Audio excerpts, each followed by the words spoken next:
पता नहीं आप जर्सी का ले आए कि भैंस का ले आए। अच्छा, अब ये भेद भी हो जाएगा। बिल्कुल भेद है।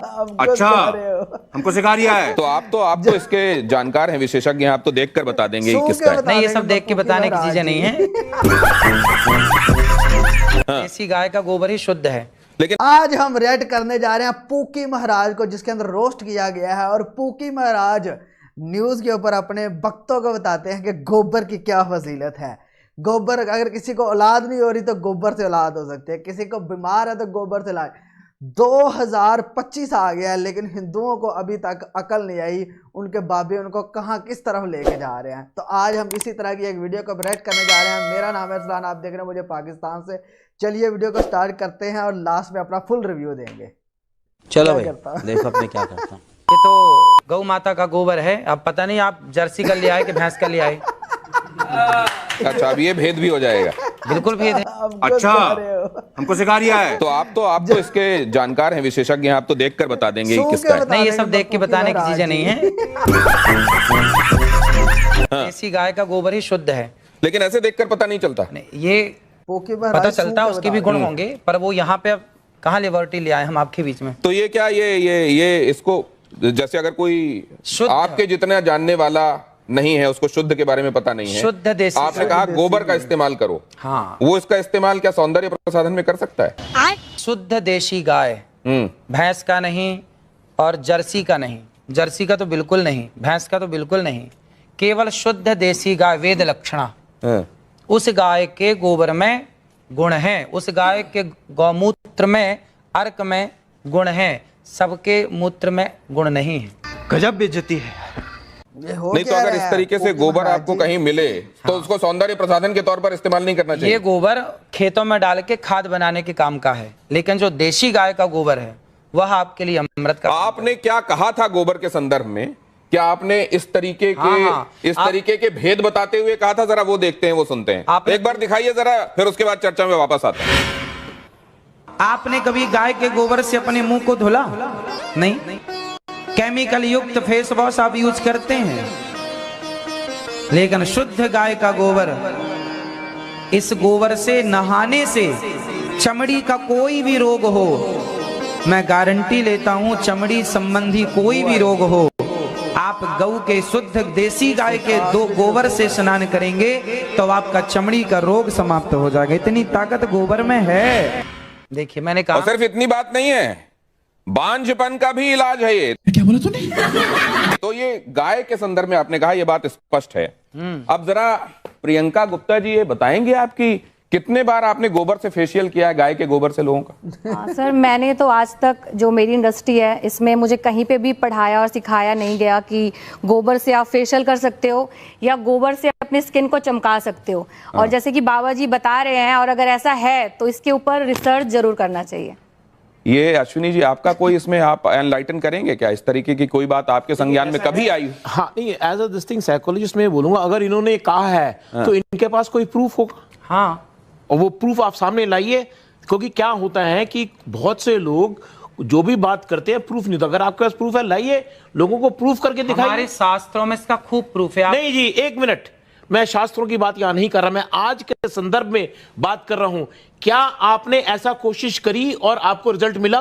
और मिला तो उसको शख्स उनको वापस हम लोगों का एक त्योहार आता है जी, श्रावणी, सुना है आपने? बिल्कुल सुना है। श्रावणी कब आती है? आप बताइए ना, मैं आप सुन रहा हूं आपकी बात। सारी श्रावणी में हमारे यहाँ सारा समाज, ब्राह्मण समाज को ये निर्देश है, शास्त्रों में लिखा, श्रावणी जब होती है तो हमारे यहाँ गोबर से स्नान करने की परंपरा है। अभी श्रावणी में जो आई, उस श्रावणी में हमने खुद, हमारे हजारों ब्राह्मण सबने एक साथ। रुद्राचार्य जी, एक सेकंड उनकी, एक सेकंड, आप जो कह रहे हैं ना, गोबर का स्नान, कई बार वो किमाच नहीं होती थी जो लोगों के शरीर में लग जाती थी, उसमें नहीं, मैं क्या कह रहा हूँ, कई बार विधान है, हो सकता है श्रावणी में भी नहाते, लेकिन इसका सौंदर्य प्रसाधन के तौर पर इस्तेमाल हो सकता है। कोई एम्पेरिकल इसके लिए एविडेंसेस हैं क्या? हाँ, पढ़िए आप शास्त्रों को। नहीं, अगर अब ये कह रहे हैं शास्त्रों को नहीं, मैं शास्त्रों को आप मानेंगे नहीं। शास्त्र की बात ही कर रहे हैं आज। अरे शास्त्र नए होते नहीं, सब पुराने हैं। देखिए, ऐसा मैं शास्त्र की बात इसलिए नहीं कर रहा, नए थोड़ी होते, कोई हमने थोड़ी लिख दिया शास्त्र। ड्यू रिस्पेक्ट, शास्त्र में तो बहुत कुछ लिखा है, परंतु आज के संदर्भ में, आज एक मॉडर्न जमाने में, अरे क्या ये चीज होती है? चलिए इससे आगे निकलते हैं। इसका तो ये तो ठीक है कि आप चेहरे पे कुछ और लगा लेंगे, लेकिन जिनको बच्चे ही नहीं हो रहे हैं वो क्यों आईवीएफ क्लिनिक की तरफ जा रहे हैं? जरा ये देखिए क्या कहा अनिरुद्धाचार्य जी ने, जरा देखिए वो, और उसके बाद इस चर्चा पर लौटते हैं। जिसको संतान नहीं होती वो गाय को गेहूं खवाए, और गेहूं जब उसके गोबर से वापस आए तो उसको धुल करके, उसे सुखा करके, उसको पीस करके उस आटे की रोटी बनाकर भगवान को भोग लगाकर वो रोटी खाने से संतान प्राप्ति होती है। अनिरुद्धाचार्य जी, हाँ, आप मैं इस पे बोलूं? आपने ये किस पे एक्सपेरिमेंट किया? खुद पे, दूसरों पे देखा है? आप सही पकड़े हैं। सुनेंगे आप? हाँ। ऐसा है कि देखिए, आप सैकड़ों डॉक्टरों को दिखाइए, यदि सैकड़ों डॉक्टरों को दिखाने के बाद आपको संतान नहीं हो रही है तो आप तो डॉक्टरों से हार गए, डॉक्टर ने मना कर दिया नहीं हो पाएगा। जब सबसे आप हार गए तो एक एक्सपेरिमेंट कर लेने में क्या बुराई है? बात तो सही है। आपने रघुवंशम महाकाव्य पढ़ा होगा, महर्षि कालिदास जी ने उसको लिखा है। भगवान राम के जो पूर्वज थे उनका नाम था दिलीप, उनके भी कोई संतान नहीं हो रही थी। तब राजा दिलीप ने गौ माता की सेवा की और गौ माता की सेवा से दिलीप के संतान हुई जिनका नाम रघु पड़ा, रघुवंश उनके नाम से आगे चला। यदि राम का वंश गौ माता की सेवा से आगे चला तो हमारा और आपका वंश भी गौ माता की सेवा से चलेगा। तो तब जब नहीं एक सेकंड, जब दशरथ जी को, आज भी है, आप जब दशरथ जी को यही समस्या सामने आई, हाँ, तो उनको तो यज्ञ कराना, पुत्र काम यज्ञ कराना पड़ा, हाँ, तो वो इस विधा से क्यों नहीं हो गया? फिर क्या बोला तूने? इस विधा से हुआ। आप समझो, दशरथ जी ने यज्ञ कराया तो यज्ञ में क्या लगता है? यज्ञ किससे संपन्न होता है? भैंस के घी से आहुतियां नहीं होती है ना, बकरी के घी से आहुतियां नहीं होती। जब तक वेद लक्षणा गाय का उसमें घी प्रयोग ना होगा तब तक आपका कोई यज्ञ संपन्न ही नहीं होगा। बिना गाय के ना कोई यज्ञ संपन्न हो सकता है, ना कोई पूजा संपन्न हो सकती है। समझ रहे हो? समझ रहे हो आप? समझ रहे हो? नहीं, लेकिन एक चीज साइंस ये कहता है कि अगर आपने एक खास तरह की परिस्थितियों में खास एक्सपेरिमेंट किया है तो आपको खास रिजल्ट मिलेगा। आप उसको दोहरा सकते हैं। मैंने तो इस रोटी को खाई है, जो मैंने बोला है, मैंने तो इस रोटी को खाया है। मैं नहीं मानता। और हमारे बहुत सारे संत समाज जो जंगलों में रहते हैं आज भी वो लोग ये रोटी खाते हैं। और बहुत बच्चा होता है, आप प्रयोग कर लीजिए। नहीं, आपके पास कोई प्रयोग है? नहीं, आपके पास कोई प्रयोग है? देखिए, बोलने में हमारे साथ प्रयोग है इसलिए बोल रहे हैं, प्रयोग ना होता तो बोलते नहीं। आप देखिए, ऐसा कोई भी चीज हम करते हैं उसके साथ प्रूफ लाते हैं कि भाई ये हमारा रिजल्ट है, ये हमारा एग्जाम्पल है। सिर्फ इतना नहीं, गौमूत्र और गाय के गोबर के संदर्भ में कैंसर के इलाज वाला दावा भी किया जाता रहा है। क्या अनिरुद्धाचार्य जी मैं ठीक कह रहा हूं? हाँ, डॉक्टर बैठे हैं। मतलब किसी भी स्टेज का कैंसर तक ठीक हो जाता है।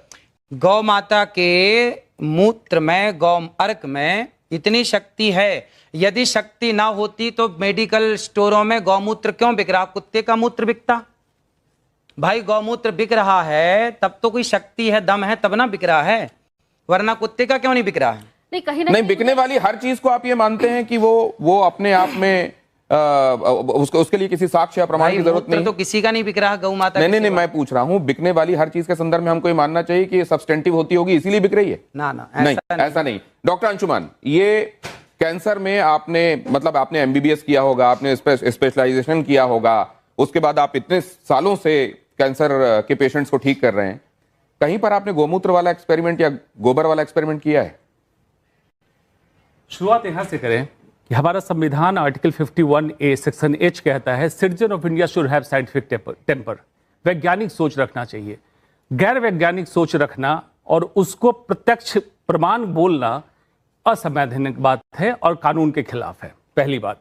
दूसरी बात, जो कैंसर ठीक होने की बात है, चाहे गोबर गाय का हो, भैंस का हो या किसी का हो, गोबर होगा। लेबोरेटरी की बात इन्होंने कही है, कैंसर ठीक होने की बात कही है। मैं अभी लाइव या रिकॉर्डेड इस पे चैलेंज करता हूं, मरीज इनका मॉनिटर मैं करूंगा, कैंसर है, जांच कराऊंगा, ठीक करें। जिस दिन मरीज ठीक हो जाएगा जांच करके मैं चेक करूंगा, मैं आज से डॉक्टरी छोड़ के इनका चेला बन। बात तो सही है। एक बात मैं दूसरी आपसे जानना, डॉक्टर साहब, ये बात बिल्कुल सही है। अगर आप जाएंगे, संविधान खोलेंगे, देखेंगे प्रीएम्बल के बाद आपको जो ड्यूटीज और आपके जो राइट्स हैं जहां पढ़ाए जाते हैं, वहीं पर आपकी ड्यूटीज में यह है कि आप हिंदुस्तान में साइंटिफिक टेम्परामेंट को, हम सबकी जिम्मेदारी है कि आप साइंटिफिक टेम्परामेंट को बढ़ावा देंगे, वैज्ञानिक सोच को बढ़ावा देंगे। ये बात बिल्कुल सच है। लेकिन डॉक्टर साहब, क्या आप ये बात मानते हैं कि विज्ञान का भी अभी बहुत सारी उन जगहों पर पहुंचना बाकी है जहां शायद हमारे शास्त्र पहले पहुंच चुके हैं। ये बात आप मानते हैं कि नहीं? बिल्कुल। आप एलोपैथिक दवाइयां खाते हैं कि नहीं खाते हैं? हमें जरूरत ही नहीं दवाइयों की। नहीं, आपके आसपास वाले किसी को कभी बीमार हुआ तो आप क्या कहते हैं कि किसको दिखाओ जाकर? हम तो यही कहते हैं डॉक्टर को दिखा लो। और डॉक्टर इसको मानते नहीं है जो आप कह रहे हैं। ऐसा है, देखिए आज के 100 साल पहले तो कोई डॉक्टर नहीं था। 10,000 साल पहले सुश्रुत महर्षि, हाँ ना, आखिर आए तो वेद में ही आ गए ना। आप भी वेद में नहीं है, क्यों बात समझिए, सुश्रुत की बात कर रहे हैं तो वेद में ही थे। अरे भाई, भारत का हर डॉक्टर सुश्रुत और चरक का संतान है। हाँ। भले हम मॉडर्न मेडिसिन प्रैक्टिस करें, आयुर्वेद प्रैक्टिस करें। हाँ जी, तो यहाँ पे करते हैं वीडियो का एंड। आपने जिस तरह देखा कि पूकी महाराज अपने काम पे टिके रहे कि दी गोबर से ये इलाज होता वो इलाज था, लेकिन डॉक्टर साहब ने रियलिटी खोल के रख दी कि अगर इनके गोबर महाराज के हुक्म पे अगर कैंसर ठीक हो सकता है तो मैं अपनी डिग्री छोड़ दूंगा। तो इस तरह के आप बेढंगी और इस तरह के बाबों से बचिए। अगर आपको मेरा रिएक्शन इंडिया के पूकी महाराज के ऊपर अच्छा लगा तो मेरे चैनल को सब्सक्राइब करें, वीडियो को लाइक एंड शेयर करें। बहुत बहुत शुक्रिया। अल्लाह हाफिज़।